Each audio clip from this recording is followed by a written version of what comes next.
With the generally poorly received PlayStation showcase and the lackluster showing of their first-party content, a lot of eyes are now on Xbox and what they can do in their showcase on June 11th. After having a troubled time themselves, Team Xbox can really use some momentum, and since the core gaming community is also in doubt of what PlayStation has to offer for this year and beyond, Xbox can actually get that needed mindshare. So in today's video we are going to discuss how Xbox can actually nail this showcase and get the momentum needed.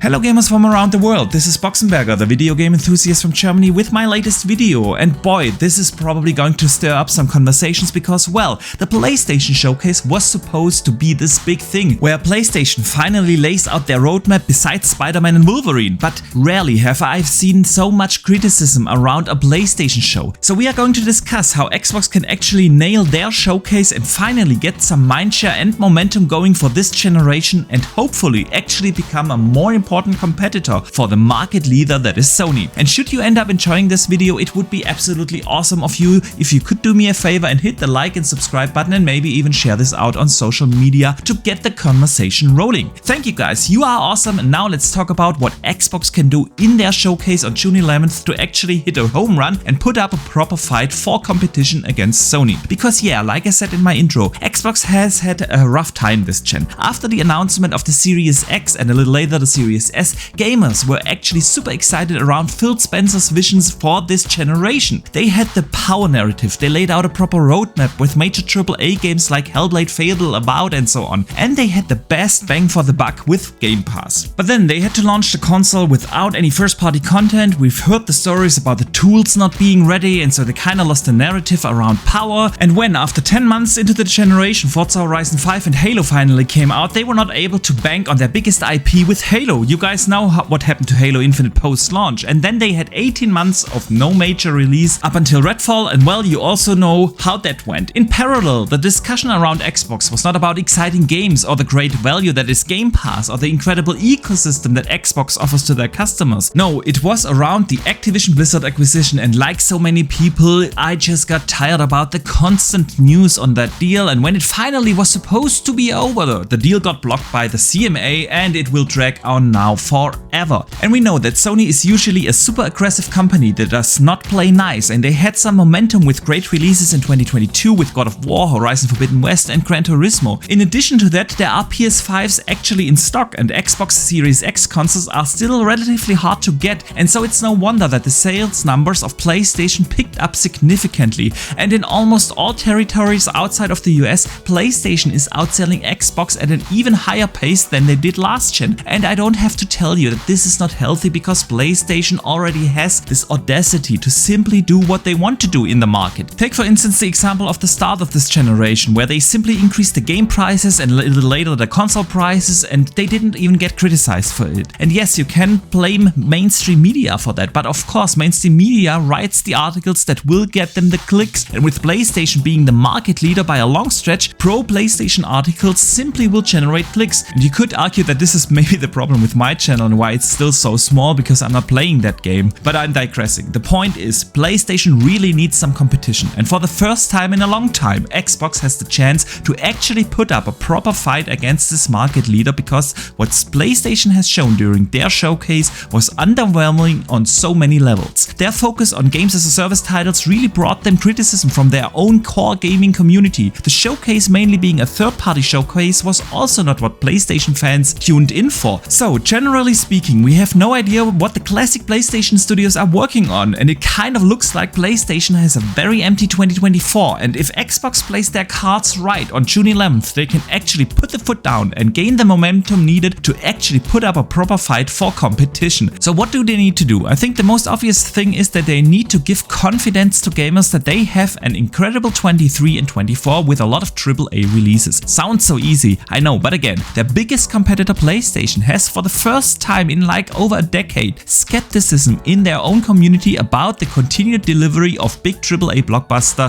single-player games. And so Xbox needs to build upon that. We know that Starfield is coming in September and Forza Motorsport is also scheduled to be released in 23, but since those games were supposed to come out last year and then got delayed into early this year and then got delayed into the second half of this year, it is not enough to have those ready. They need another AAA release this year, may it be a Hellblade 2 or an Avowed or something else, but this would generate confidence that Xbox actually has a pipeline and that they are ready to get into that cadence where they release 3 or 4 major games a year. And then Xbox needs to continue this in 2024, have something ready for early 24, have something exciting ready for the second half of 24, like a Fable scheduled for holiday 24 or something like that. So Xbox needs to show at least 4 to 5 major games with gameplay. And before you say this is way too much, they have dozens of games announced with CGI trailers: Hellblade 2, Avowed, Fable, Perfect Dark, State of Decay 3, Everwild, Indiana Jones, Contraband, and the list goes on. So it's not unrealistic to want to see 4 to 5 of those games revealed with gameplay. It is important to not just have CGI ready. We have seen that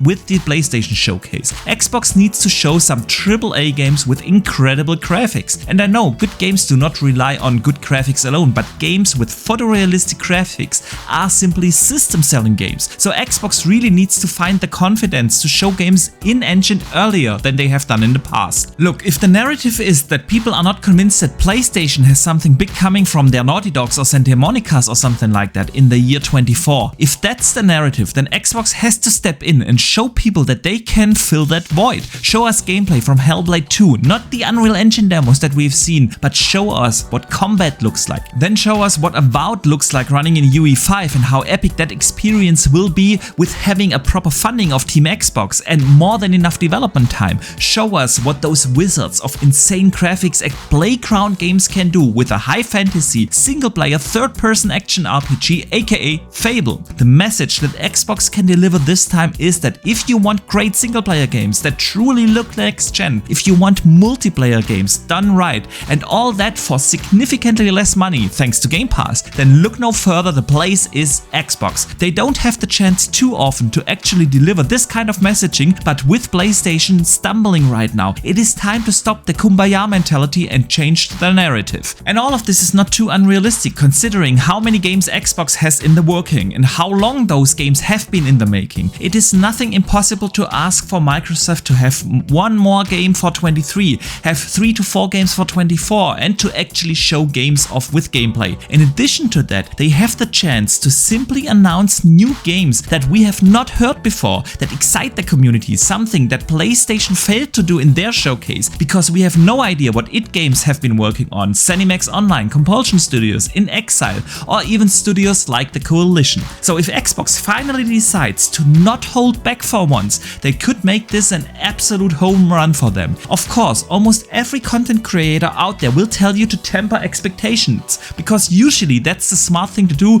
going into any showcase, and especially with Xbox, because Xbox has this track record of mainly being consistent, not with game releases, but with shooting themselves in the foot. And of course this concern is justified. As I described, it would be easy to gain the mindshare for Microsoft, but the question really is, are they willing to? Because that would mean that they need to throw their established strategies overboard. So they would really need to show confidentially gameplay, incredible graphics, single player experiences, and finally have actually something ready to release. Additionally to that, they could also start to do what PlayStation has been doing forever, and that is getting some third-party deals ready. It does not even have to be exclusive deals. It would be enough to have a proper marketing deal in place for what I like to call pop culture IPs. Have a superhero game like Amy Hennig's Captain America meets Black Panther game. Have Star Wars Eclipse from Quantic Dreams or the Ubisoft Star Wars game, Avatar, Wonder Woman, or something like that. But this is not something that Xbox could do on short notice as a reaction to the PlayStation showcase. This is something they should have done months ago. But nevertheless, I think it's obvious that Xbox can really nail their showcase. And I will not tell you to temper expectations, because Xbox has been over-promising and under-delivering for way too long long now. So if they do not want to lose even more confidence of their core fan base, it is time to over-deliver for once, and so I expect nothing but an incredible show from Team Xbox. And I think I made my case that they have all the cards in their hand to actually have that amazing showcase